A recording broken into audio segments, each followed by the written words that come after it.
If God had not revealed himself to me, and if the Blessed Virgin Mary had not revealed herself to me and brought me into the Catholic Church, I probably would have died and I probably would have been condemned.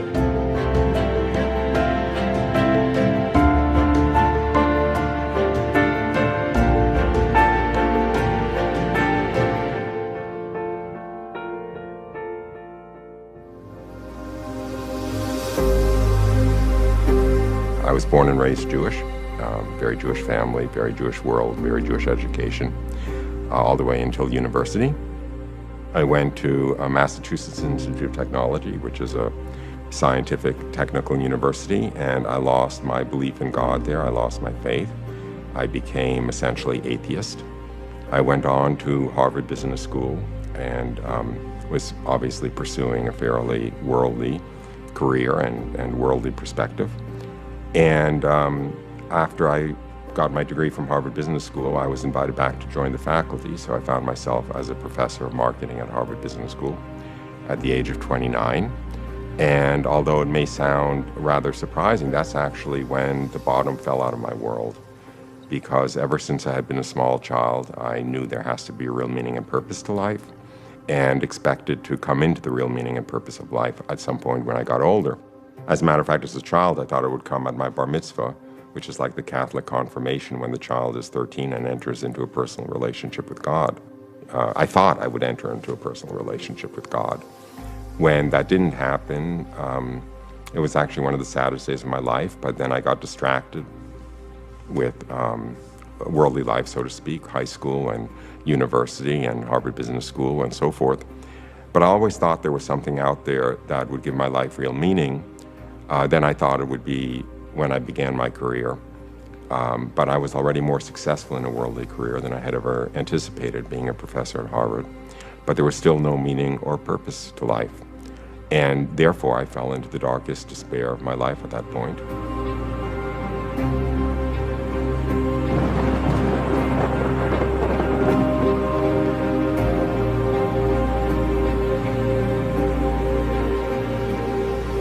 I was walking in nature early one morning in a kind of nature preserve right off the ocean that was half pine trees and half sand dunes. And I received the most spectacular grace of my life. From one moment to the next, I was walking along, lost in my thoughts. I had long since lost any hope in believing that God existed or anything like that. When from one moment to the next, the curtain between earth and heaven disappeared, and I found myself in the presence of God, very knowingly in the presence of God, and seeing my life as though I had died and was looking back over my life in the presence of God.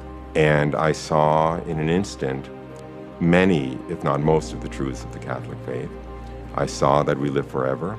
I saw that every action has a moral content that's recorded for all eternity, that everything that had ever happened to me had been the most perfect thing that could have been arranged, coming from the hands of an all-knowing, all-loving God, not only including those things that had caused the most suffering at the time, that I had thought of as the greatest disasters, but especially the things that had caused the most suffering at the time.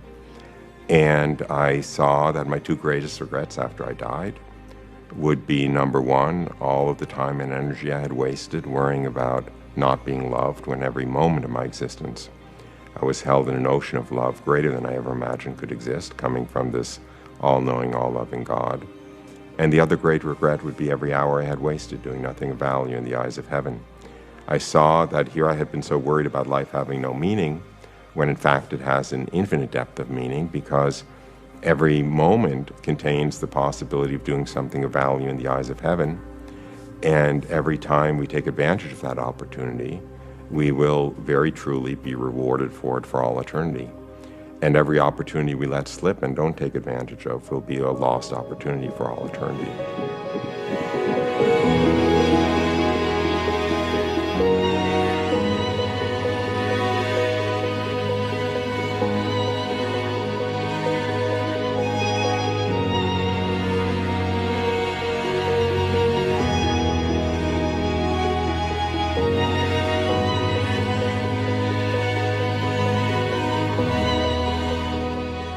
The most overwhelming aspect of this experience, the most transformative aspect of this experience, was to come into the intimate and deep and certain knowledge that God himself, the God who not only created everything that exists, but created existence itself, not only knew me by name, not only cared about me, but had been watching over me, controlling everything that ever happened to me, but actually knowing how I felt at every moment and caring about how I felt at every moment, such that in a very real way, everything that made me happy made him happy, and everything that made me sad made him sad.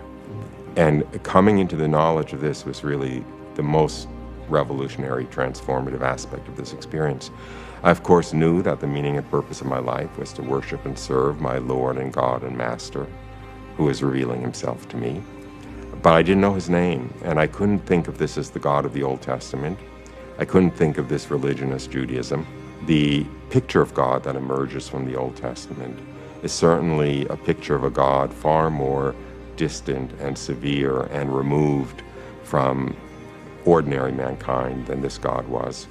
So I knew this was my Lord and God and my Master. I knew I wanted nothing but to serve him and worship him properly, and I didn't know what religion to follow to do so.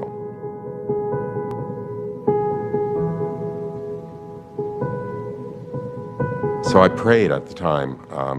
I was actually still walking at the time, even though I had fallen into heaven, so to speak, and could see the spiritual world and was in this intimate communion with God. I was still also seeing the physical world around me.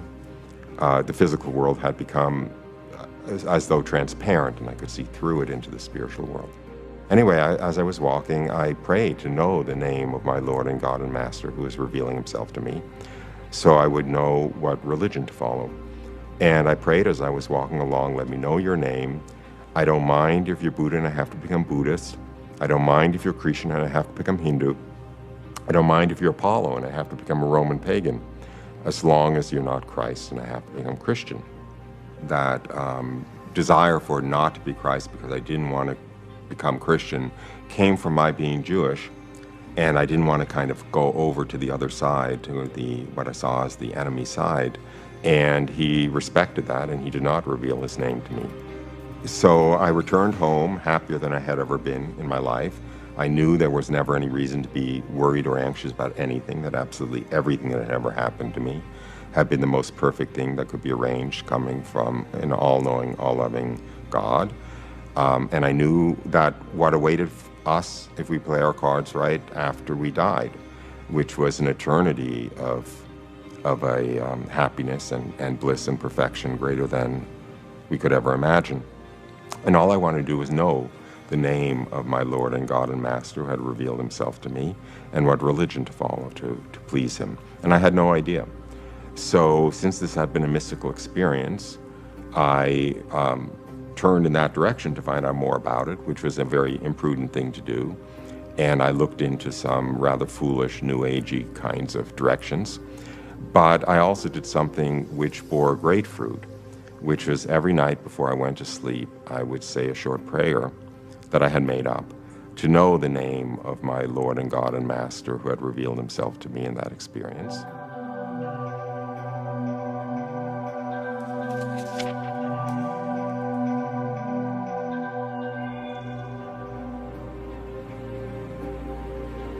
A year to the day after that first experience, I went to sleep after having said that prayer, and also after having said a prayer of thanksgiving for what had happened exactly a year earlier, which is how I know that it was exactly a year. I went to sleep, and I thought I was awoken by a hand gently on my shoulder, and led to a room and left alone with the most beautiful young woman I could ever imagine. And I knew without being told that it was the Blessed Virgin Mary. And when I found myself in her presence, all I wanted to do was honor her appropriately. In fact, the first thought that crossed my mind was, oh my goodness, I wish I at least knew the Hail Mary. But I didn't. The first thing she said to me was she offered to answer any questions I might have for her. Well, my first thought was that I kind of wanted to ask her to teach me the Hail Mary so I could honor her appropriately. But I was too proud to admit that I didn't know it. So as a kind of indirect way of getting her to teach me the Hail Mary, I asked her what her favorite prayer to her was. She was a bit coy. Her first response was, "I love all prayers" to me. But I was a bit pushy, and I said, "But you must love some prayers more than others." And she recited a prayer.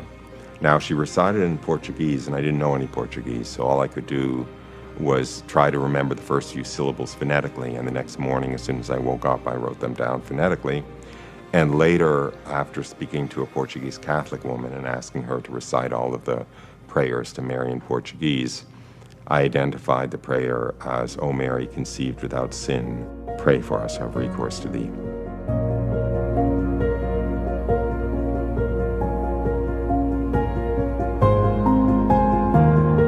When I went to sleep that night, I knew virtually nothing about the Blessed Virgin Mary. All I knew was from Christmas carols, mostly from Silent Night, and from having seen Christmas creches sometimes in public places. I had never touched, much less opened, a New Testament. I knew none of what she revealed to me in this experience. The other thing that I want to say is, although she was perfectly beautiful to look at, indescribably beautiful, even more profoundly affecting was the beauty of her voice, which was composed, the only way I can describe it, is it was composed of that which makes music music. And when she spoke, and when the beauty of her voice flowed through me, carrying with it her love, it lifted me up into a state of ecstasy greater than I ever imagined could exist.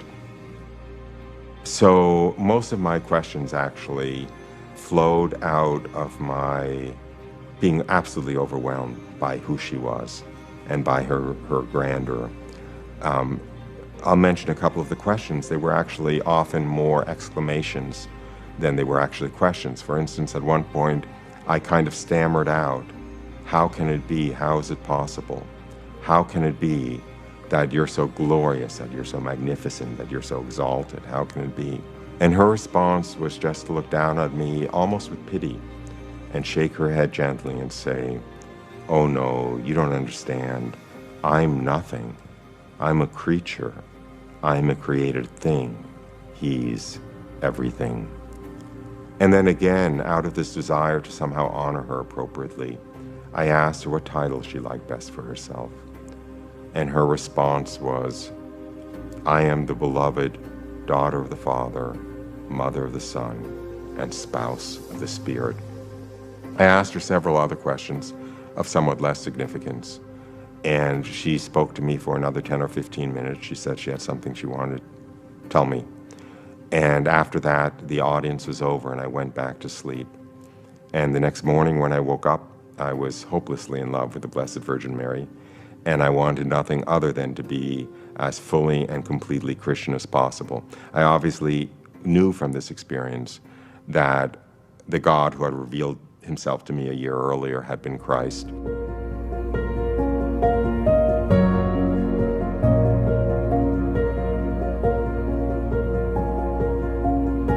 The first experience, I was still walking. I was completely awake, completely conscious. The second experience, the experience of the Blessed Virgin Mary, I thought I was awake at the time, and my memory represents it as though I had been awake. And I remember it with an absolute word-for-word clarity. I actually even remember thinking about other questions to ask that I had decided not to ask and so forth. However, I now understand, although I didn't at the time, that if there had been a camera in the room, it would have shown me asleep in bed throughout that experience. When I woke up, I knew I wanted to be as fully and completely a Christian as possible. I literally did not know the difference between Protestantism and the Catholic Church. And there wasn't much I could do other than open a local phone book and start going to a local Protestant church.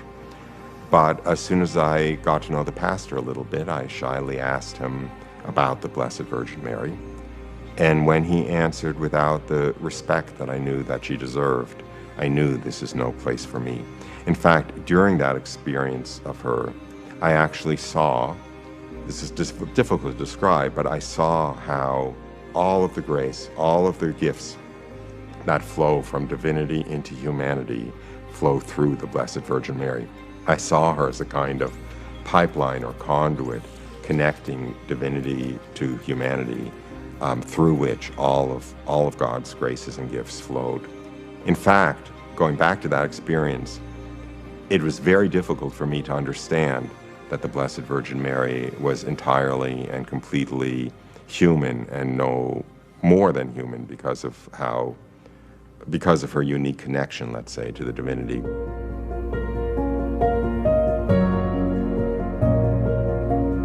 That was the motivation, so to speak, behind her saying, "I'm nothing, I'm a creature, I'm a created thing." She wasn't about to allow me to have any confusion about her status, which is completely as a creature and being nothing more or less than what God made. Nonetheless, as I said, I saw the extraordinary, her extraordinary and unique role in the distribution of graces. Back to the next morning and the following weeks, I knew that I didn't belong in that Protestant church where the pastor had not much respect for the Blessed Virgin Mary, and I used to spend all my free time visiting Marian shrines. There was a shrine to Our Lady of La Salette about 45 minutes from where I lived, and I used to go there 3 or 4 times a week to walk the grounds and to feel the presence of the Blessed Virgin Mary and to commune with her. And that shrine was held by the Catholic Church. And sometimes when I was there, there would be a Mass going on. And whenever I was in the presence of a Mass going on, I was filled with a tremendous desire, I could almost say a lust, a greed, to receive the communion, to receive the Eucharist, even though I literally did not know what it was.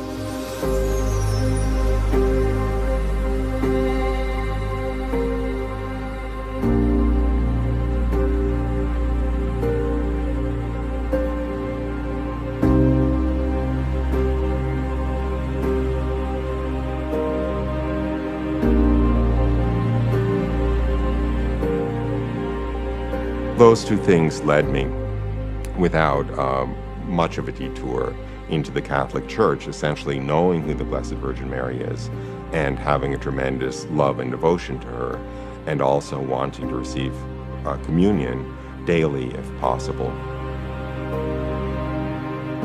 By entering the Catholic Church, I not only didn't stop being Jewish, but the only way I can understand it is that I became more Jewish than ever, because I became a Jew who was following the Jewish Messiah, rather than a Jew who refused essentially to follow the Jewish Messiah and was stuck in pre-Messianic Judaism. In fact, my understanding of the relationship is that the Catholic Church is post-Messianic Judaism, and that Judaism is pre-Messianic Catholicism, that they're one and the same plan for salvation.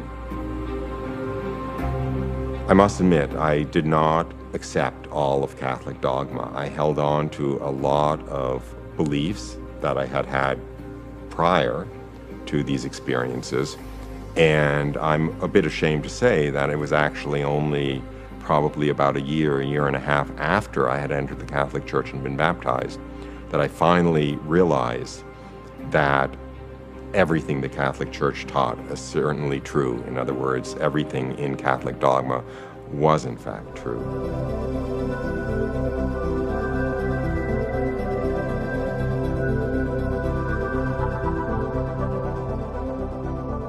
And perhaps I'll mention that the last teaching that I was willing to accept was the eternity of hell. I almost refused to accept the fact that it was possible to be condemned to hell for all eternity. It just didn't make any sense to me. It didn't seem to be consistent with God's love and mercy and so forth. And what happened was I mentioned this to a priest who was directing me, and he looked a little bit surprised, and he said, "But it's dogma. You have to believe it." And that's when the scales fell from my eyes, that it's not up to me to judge what God could do or what might be true.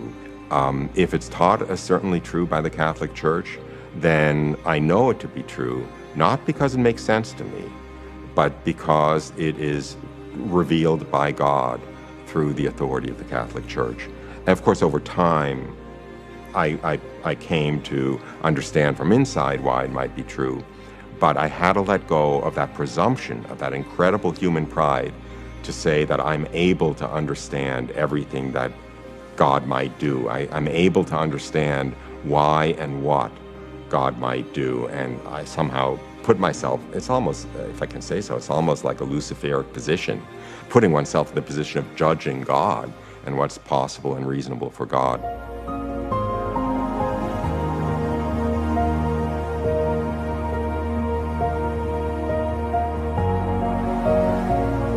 And I am infinitely grateful that I received these experiences and was brought into the fullness of the truth, into a personal relationship with God, into knowing everything I wished to know as I was a child growing up, and of, without being presumptuous, a reasonable hope of an eternity of bliss and love in the presence of God.